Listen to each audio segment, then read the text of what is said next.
Canta comigo. Botafogo, Botafogo, campeão de 1900. Eita, foi arregaço, velho. Bem-vindo, fala seus cachorros, beleza?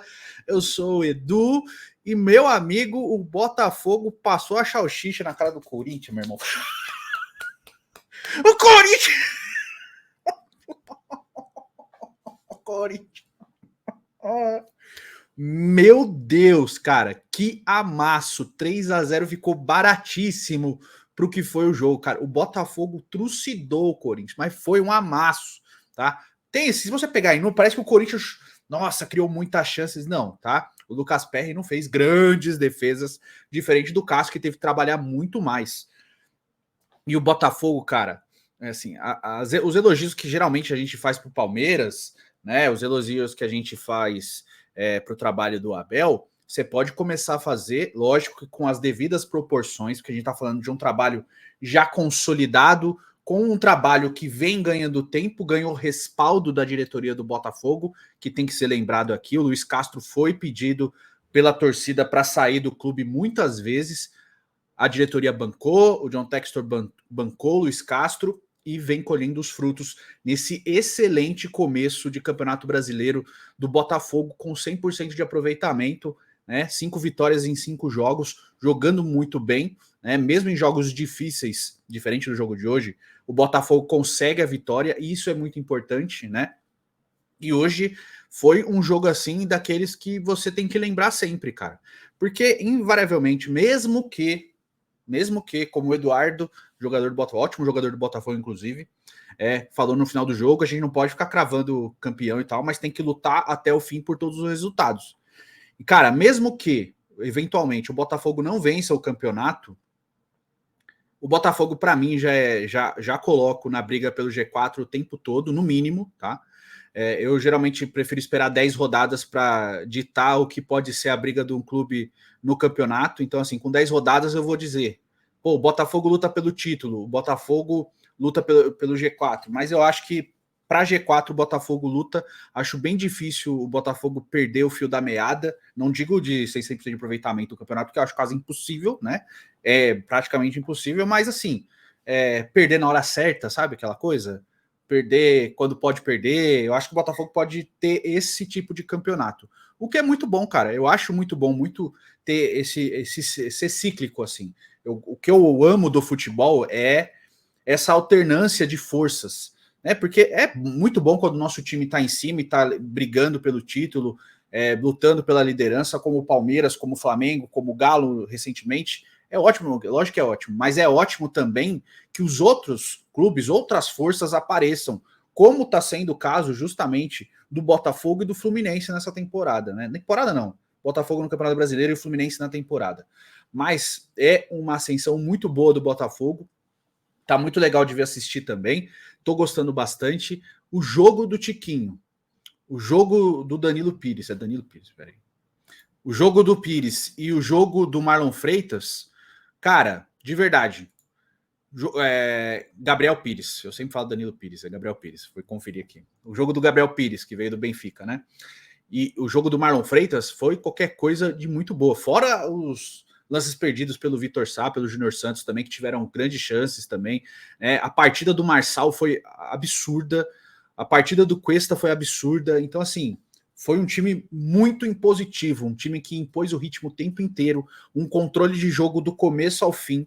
O jogo do Botafogo, assim, foi qualquer coisa de deixar a boca aberta, cara. Para quem olha com uma certa distância, sem estar torcendo para nenhum dos dois times, percebe a imposição que o Botafogo fez nesse jogo. O Olé, no final do jogo, cantado pela torcida do Botafogo, né, que botou 22 mil pessoas no Newton Santos hoje, num horário que é bem complicado, 7h30 da noite, numa quinta-feira, né? Você tem que levar tudo em consideração. A região que fica o Newton Santos, que é na zona norte do Rio de Janeiro, né? Horário de pico. Então, assim, 22 mil pessoas naquele horário é um público muito bem considerado, sim.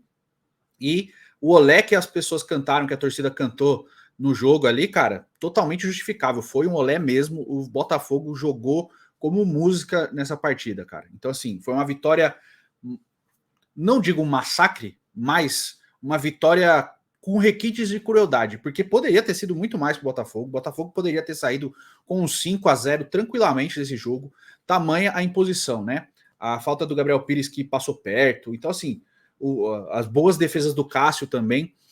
E, cara, todos os elogios possíveis ao Botafogo, assim. E é um time pra gente ficar de olho, sim, cara. No mínimo G4. Acho muito difícil o Botafogo ficar fora do G4 do Brasileiro. Agora, com 10 rodadas, a gente briga. Pô, briga pela título, briga por G4 e etc. Aí a gente crava. Já pro lado do Corinthians, cara, situação bem complicada. O Luxemburgo pegou uma situação muito complicada, ele vai ter que fazer uma reformulação, né? Ele já chega com essa proposta de fazer o trabalho sujo ali, vem lançando alguns meninos, né? O Biro, que teve que ir para a seleção sub-20, foi a contragosto do Luxemburgo, inclusive, né? Mas o Corinthians precisa de mudança assim. Eu não vejo o Rony com essa qualidade toda para ser titular do time, tá? O Yuri Alberto tá numa fase péssima, da linha de frente. O Roger Guedes é o único que destoa positivamente nesse momento. Então, assim, é bem complicado achar um encaixe para esse time. Talvez um time um pouco mais resguardado defensivamente possa ser importante nesse momento para o Corinthians, né? Não vejo o Fagner bem, o Fagner tá muito mal, inclusive foi desleal de novo no lance com o Marçal, né? O Fagner entra no tornozelo do Marçal e o Fagner fica bravo e novamente juiz passa pano pro Fagner. O Fagner pode bater à vontade, né? E ó, presta atenção, eu não digo que ele é ruim, eu acho ele um puta lateral, eu acho um baita jogador, não tá bem, mas sempre achei ele um baita jogador. Mas ele é desleal, isso é fato. Ele foi desleal com o Marçal, sorte que não pegou em cheio, porque ele foi no tornozelo do Marçal. O Marçal revidou, entre aspas, né? Tipo, eles trombaram ali, e o Fagner levanta puto como se ele tivesse sofrido a maior agressão física do mundo, sabe? Então, assim, os juízes passam um pano pro Fagner. Eu não entendo por quê, mas eu tenho certeza que se ele jogasse em qualquer outro time, que não fosse Flamengo e Corinthians, ele teria sido expulso muito mais vezes do que ele realmente é. Porque ele merece cartão todo jogo. Todo jogo ele é desleal. E eu não tô falando de entrar duro na jogada. Entrar duro na jogada, muito jogador entra. Mas o Fagner é desleal, porque ele levanta o pé, ele vai em tornozelo muitas e muitas vezes. Muitas e muitas vezes. Eu não entendo por que os árbitros passam tanto pano, fazem tanta vista grossa para as entradas desleais do Fagner. Eu não entendo, cara. Tá? Então, dito isso, o Corinthians tem muitos problemas.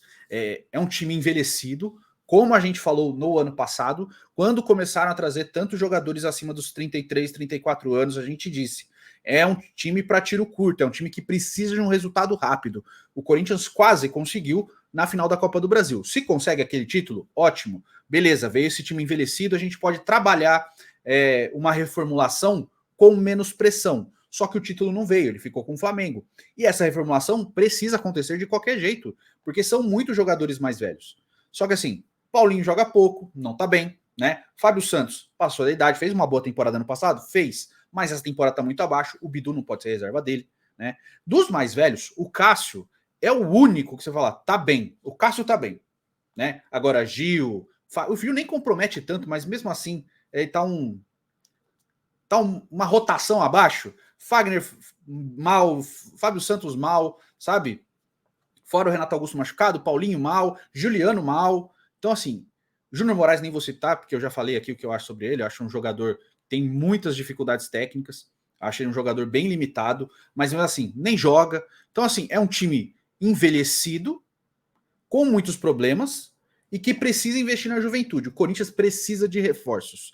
Precisa de reforços jovens para refrescar esse time, porque é um time pesado, é um time envelhecido que precisa passar por uma reformulação. Essa bomba caiu no colo do Luxemburgo, ele vai ter que fazer, ele vai ter que entrar em rota de colisão com caciques do elenco do Corinthians, ele vai ter que fazer isso. E é uma missão ingrata, porque quando você faz isso, no meio da temporada, pode dar muito ruim. O Corinthians ainda não conseguiu dar uma resposta positiva no campeonato, ganhou só o primeiro jogo do Cruzeiro, os outros jogos foi muito mal, né? Mesmo não quando empatou, foi muito mal. Então, assim, é um time que precisa passar uma reformulação, é um time que tem muito cara cascudo, é um time que tem muito cara com história no clube, que é o caso do Fábio Santos, que é o caso do Fagner, que é o caso do Gil, né? Que é o caso do Romero, que também não justificou até agora o retorno dele. É o caso do Paulinho. Então, assim, são jogadores com história no clube. Eu não vou nem botar o Renato Augusto aqui, porque o Renato Augusto, enquanto ele está disponível e está jogando, ele joga bem. Agora, os outros, eles estão devendo muito. Tem até a conversa do Paulinho poder sair aí, ser negociado ou com o Cruzeiro ou com o Bragantino, né? Tem uma conversa ao redor disso. O Paulinho é visto hoje como um jogador sem função, porque ele não é mais o meio-campista, ele fica perto do ataque. Então, assim, ou ele mesmo fala, pô, agora eu sou atacante, eu sou segundo atacante, eu quero jogar perto do gol. Ou ele tem que entrar uma decisão também, né? Posso jogar no meio de campo, mas eu acho que vou fazer mais diferente jogando perto do gol. Então, assim, tem que encontrar uma maneira de jogar com um time um pouco mais precavido, melhor fechado ali, né? Sem tanto apoio para o ataque. O Adson, mesmo assim, talvez reserva, jogar com 2 atacantes, 3 zagueiros, um 3-5-2, enfim, tentar encontrar um jogo que encaixe, né? Com Bruno Mendes, com o Murilo, né? Ou até o Gil centralizado como terceiro zagueiro, ou, né, enfim, o Balbuena, não sei. Mas encontrar uma maneira que esse time encaixe para poder ter desafogo pelos lados, mesmo o Fagner adiantado, tá? Porque no Rafael Ramos também eu acho que chega nem perto do Fagner, mesmo o Fagner mal. Do outro lado, o Bidu, e aí, né, um meio de campo com 2 volantes ou um volante mais de contenção, né, que seja, né, mesmo Paulinho, não sei, Maicon e Rony, Maicon e Cantilho, o Fausto Vera e o Cantilho, o Fausto Vera e o Maicon, e um meia avançado e 2 atacantes, o Yuri, ou quem quer que seja, e o Roger Guedes, para que tenha, que faça o que o próprio Luxemburgo propôs. O Roger Guedes não pode jogar longe do gol. Então, tentar encontrar uma maneira para isso. Agora, que é um trabalho ingrato que o Luxemburgo pegou, isso né? Porque ele chega, por mais que ele seja um treinador graúdo, grandão, é difícil lidar com essas cobras criadas, né? Não estou falando que os jogadores são cobras, só para força de expressão. Então vai ser um trabalho bem difícil. Eu não vejo o Corinthians, por mais que tenham 5 rodadas ainda, um time que vá brigar na parte alta pelo que está mostrando. Mas, como eu disse lá no começo do vídeo, falando do Botafogo, eu prefiro esperar 10 rodadas. Como a própria torcida do Corinthians falou, vou te dar 10 jogos, né? Para você tentar encaixar o time que foi o que o Luxemburgo pediu. Então vamos ver cenas dos próximos capítulos, mas foi complicado. Comenta aí sua opinião, faz o cocô, curta, comente, compartilhe. Tamo junto. Até o próximo vídeo. Fiquem com Deus. Beijo, um queijo, até logo.